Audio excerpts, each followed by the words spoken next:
What's up, everyone? All right, well, here we are, Red Day recap. It was bound to happen sooner or later. Last week was a great week, $17,000 of profit.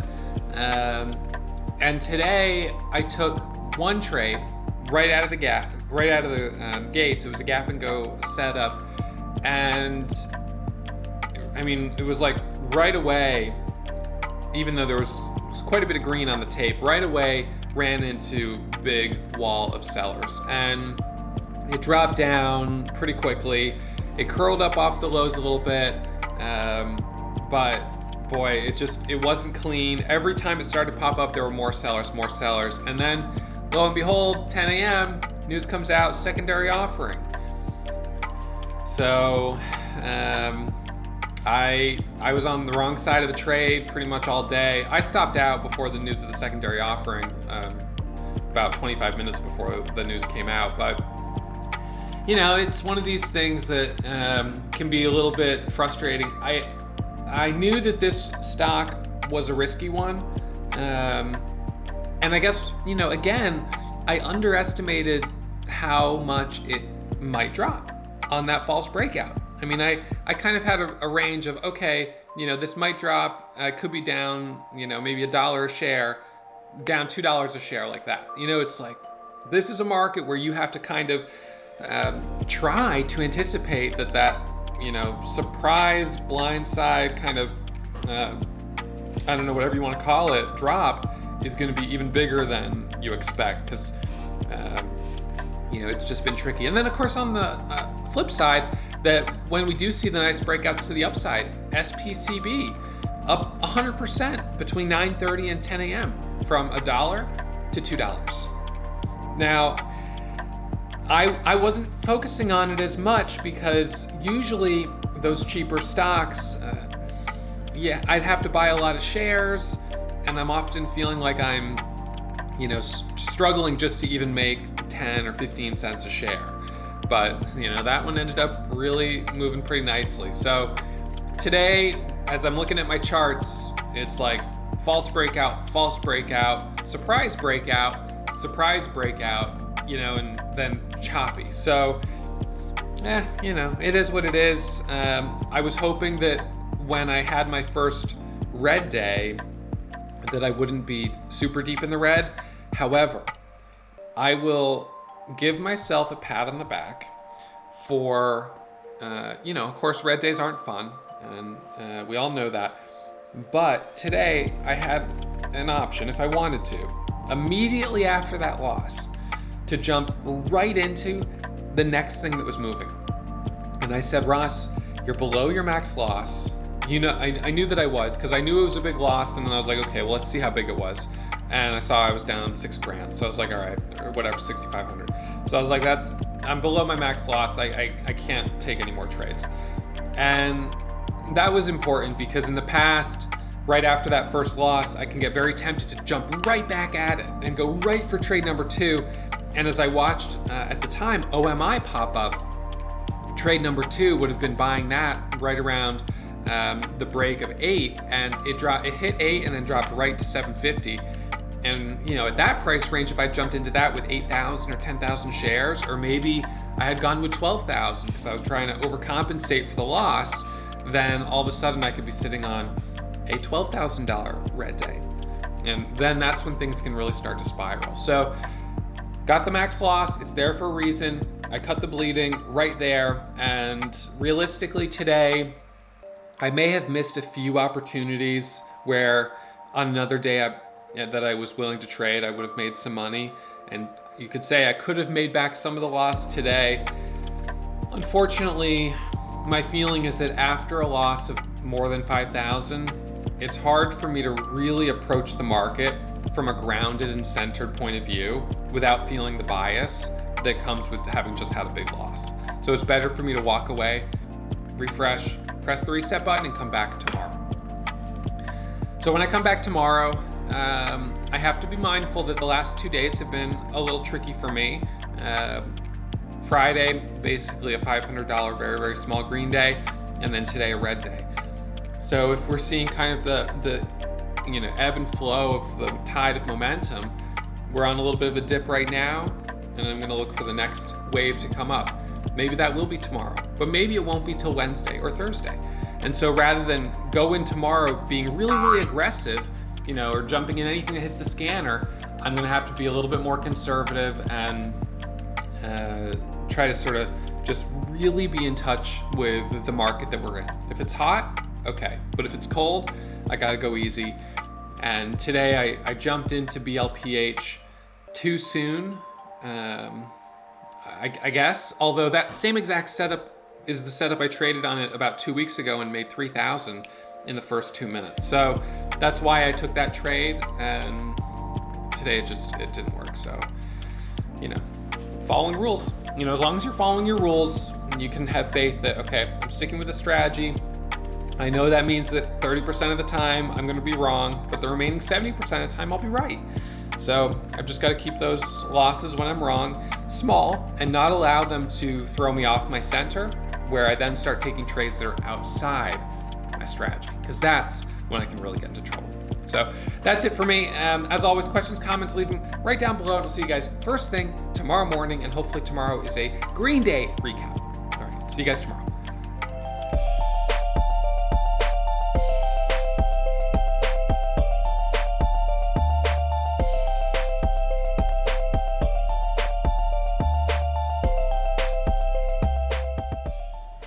All right, you guys, so we're going to do red day recap here. No doubt about it, I'm red. BLPH ended up getting me pretty good this morning. I'm a little annoyed that I even traded it, because the last time I traded it, the last time I traded it, I had a nice $3,000 win on my very first trade on it. And then on my next trades, I gave back the profit I had on it. So, it was a stock that on the one hand I did well on and then gave back the gains. It was gapping up 60% this morning, 2.2 million share float, $19, 600,000 shares of volume. Everything there checked out. I was a little bit hesitant about the fact that on the daily chart, the last day it gapped up, it sold off.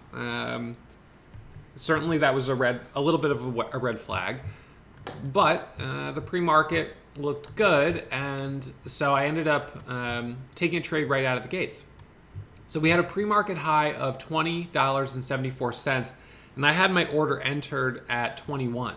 The bell rang, it immediately started squeezing up, and so I jumped in basically right here for the break of the pre-market high at 20.74, and I bought 1,000 shares, and then I added another 1,000 right as it tapped 21. So I had 2,000 shares long. And what happened on this was, and it's a terribly ugly chart. What happened was it pretty much immediately dropped here down to 1931. And I was like, okay, well, that's not great, but I'm going to give it a second. This one was choppy last time also. So I'm down a little more than I'd like, but I'm going to hold through this and give it a moment. It then drops down here to a low of 1860. It pops back up, and I actually added on it right about here for the first 1 minute candle to make a new high, what I thought maybe was going to be the beginning of the red to green move. So I added another 2,000 shares right there as it started to go green. And then my cost basis came from almost 21 down to $20.36. So I was only down about 30 cents. But now instead of 2,000 shares, I had 4,000 shares. And so when it broke down right here, I had to stop out. And so with that, my loss today is $6,592. So it gives back, a couple days of profit from last week. Last week I was up 17,000, so this gives back, almost a third of those gains, which is not ideal, but certainly is better that I cut the loss than held on to it.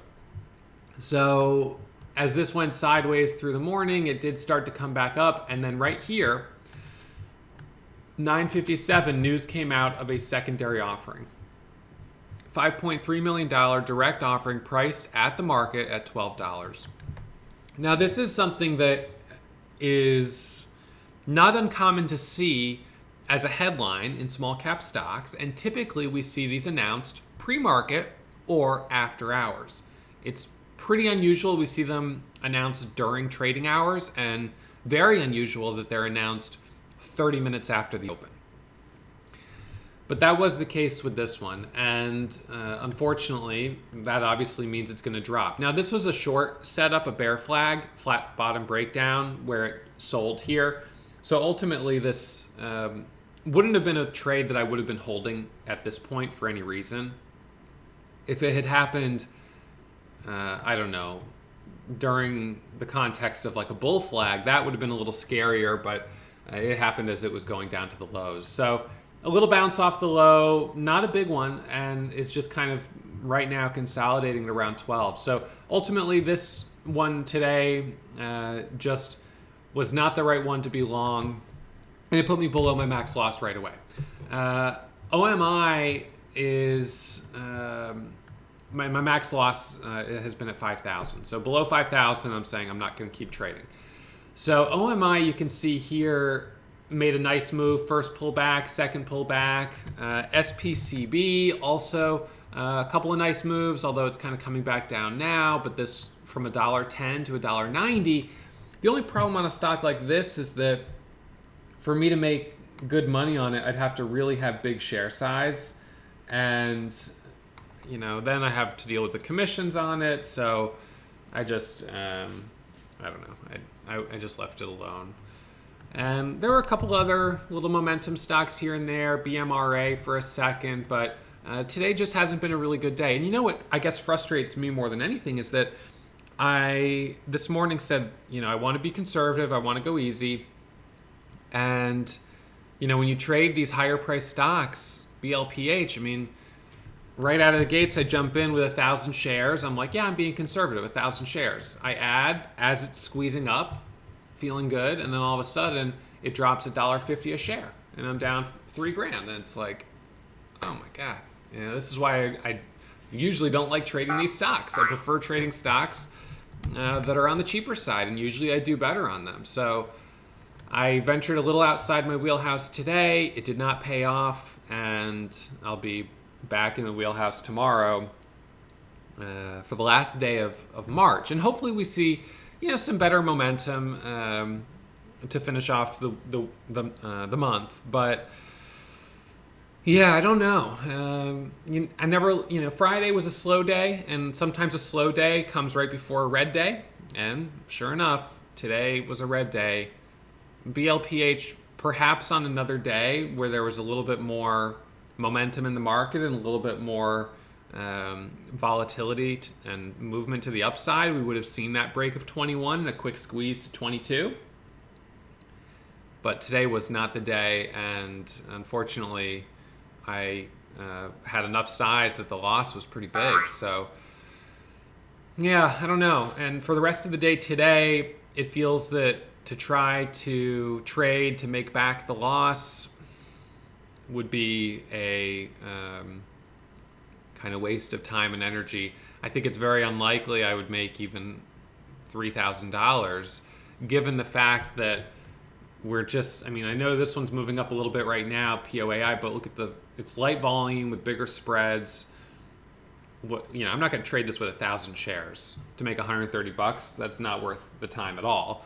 To trade it with 5,000 or 10,000 shares, I'm probably going to have a hard time getting filled because the spreads are a little bigger and the volume is light. So, this one's certainly not the one.